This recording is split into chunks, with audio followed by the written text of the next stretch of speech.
Assalomu alaykum hammaga. Yana bitta Xudo xohlasa bismillah boshlab oldik. Eshiklarni yotqizib, bitlarni qo'yapmiz, korobkalar kesib. Bekka 5 ta eshik davor bilan tushadi. Neoklassik eshiklarimiz, krashni. Korobkalarni yig'yapmiz. Holatda. Eshikning korobkasi qalin ekan, juda ham yaxshi, rezinkalari ham yaxshi. Eshigimiz nihoyatda og'ir ekan. Bu xonadon polni MDF plintuslar bilan bo'ladi.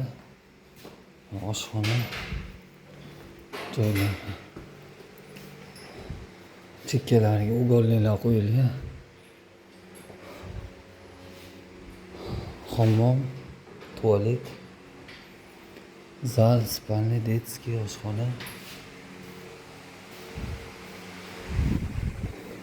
Kvartira skvozna, biz ishonch ventilatorlar qo'yishlayapmiz. Samoylarimiz standart durlock deydi. Mexanizm magnit. Baholasi olyapmiz. Zamonda qora zamon, qora betlar. Baholasi ishlarimiz bitgandan keyin yana bitta video qilib ko'rsataman. Hammaga assalomu alaykum.